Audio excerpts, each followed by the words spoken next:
Our deepest fear is not that we are inadequate. Our deepest fear is that we are powerful beyond measure. I'm a Muslim, I came from the streets to Islam, the ghetto. Now when you see your brother, give a palm, embrace with a hug and greet me with salam, salamu alaikum. I'm a Muslim, I came from the streets to Islam, the ghetto. Now when you see your brother, give a palm, embrace with a hug and greet with salam, salamu alaikum.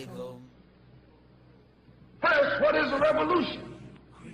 Sometimes I'm inclined to believe that many of our people are using this word revolution loosely, without taking careful consideration what this word actually means and what its historic characteristics are. When you study the historic nature of revolutions, the motive of a revolution, the objective of a revolution, and the result of a revolution, and the methods used in a revolution, you may change words. You may devise another program. You may change your goal, and you may change your mind. Look at the American Revolution in 1776. That revolution was for what? For land. How was it? Why did they want land? Independence. How was it carried out? Bloodshed. Number one, it was based on land. The basis of independence. And the only way they could get it was bloodshed. The French Revolution. What was it based on? The landless against the landlord. What was it for? Land. How did they get it? Bloodshed. Was no love lost. Was no compromise. Was no negotiation. I'm telling you, you don't know what a revolution is. Because when you find out what it is, you'll get back in the alley. You'll get out of the way. The Russian Revolution. What was it based on? Land. The landless against the landlord. How did they bring it about? Bloodshed. You haven't got a revolution that doesn't involve bloodshed. And you're afraid to bleed. I saw if you're afraid to bleed. Long as the white man sent you to Korea, you bled. He sent you to Germany, you bled. He sent you to the South Pacific to fight the Japanese, you bled. You bleed for white people.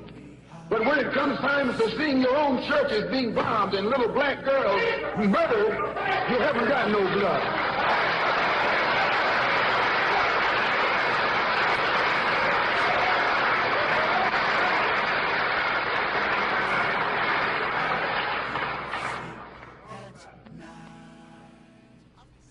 You bleed when the white man says bleed.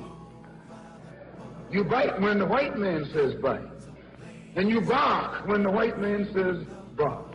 I hate to say this about us, but it's true. How you going to be nonviolent in Mississippi as violent as you were in Korea?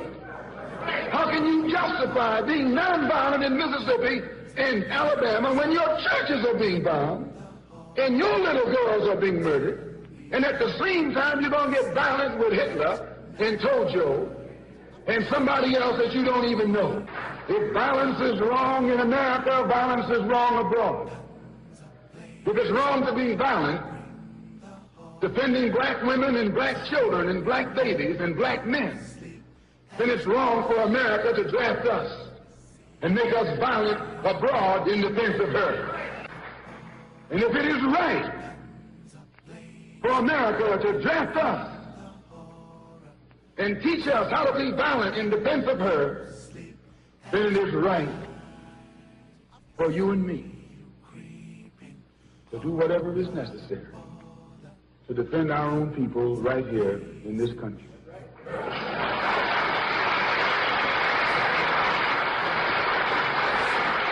Ya Allah, please help me.